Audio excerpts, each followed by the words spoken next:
Namaste, mamas. So, part 3, we've got part 1 and 2. I'll pop links to it. It's in the playlist anyway. Just create a playlist. So, recap, we're talking about the Mindful Pregnancy book by Tracy Donegan. We've gone over what hypnobirthing is and what this book is, and also birth vision boards. So if you want to recap on those, click on the links and you can find those. Today, before we get into the first trimester, which is going to be the next video, we're just going to talk about hypnobirthing in labour and how we can retrain our brains. So I have touched on previously about I'm quite fearful of hospitals myself, so I've got kind of a preconception of how I feel when I go in there. So I know, even for me, 100% need to do some retraining on how I feel about going into hospitals, pregnancy, non-pregnancy, blah blah blah. So I'm literally just going to read this out for you so you can hear it, and hopefully you feel more empowered and you'll be ready to try it out. Okay, so hypnobirthing in labour. Most of us have already been hypnotised to believe that labour involves long, frightening hours and agonising stress and pain. Yes, I've heard that. We've all heard that. We've seen it in the movies. It is something that it is something to just get through, and I'm doing this because she's put the inverted commas.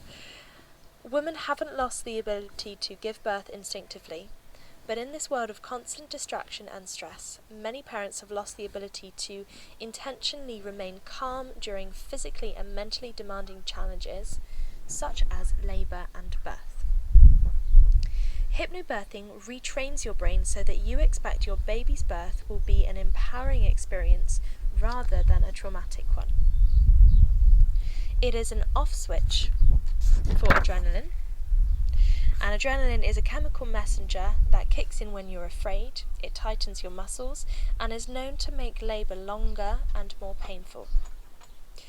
Without the presence of adrenaline caused by fear and anxiety, your body is naturally filled with endorphins and oxytocin, and these are the mega buck hormones and emotions and chemical thingy-mabobs. Endorphins are that happy hormone, and oxytocin is that loving hormone.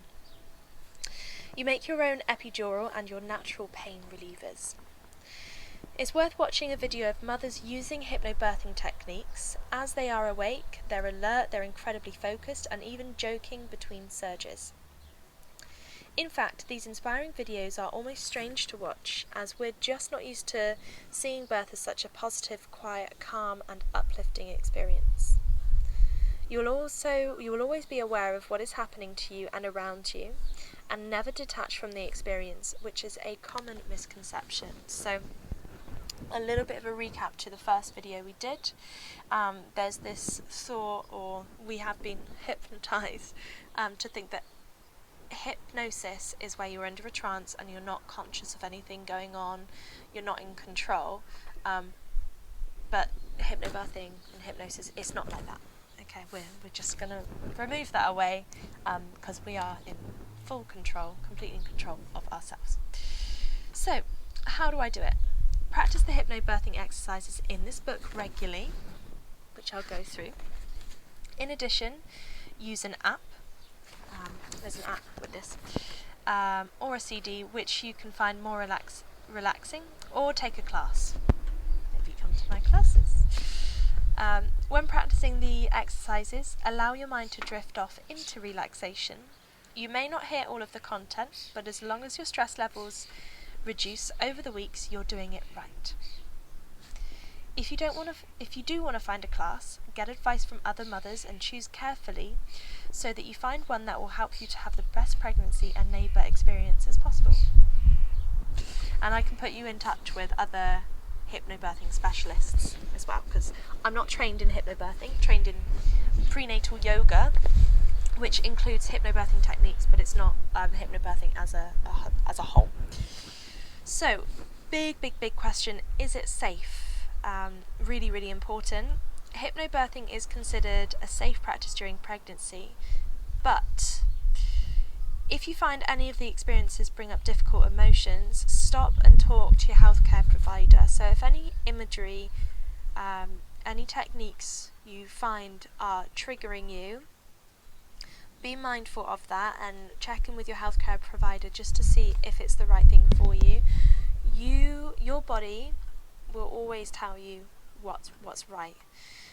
So there are certain imageries which may be triggering and we just don't know. And it's also possibly, if you feel comfortable, a good idea just to mention to your teacher any triggers previous to the class, so that they can ensure that they're not including triggers if you're at class as well, so that you know you can have a really positive experience with it. Also, if you're driving, don't use these techniques because you need to be concentrating on the road ahead.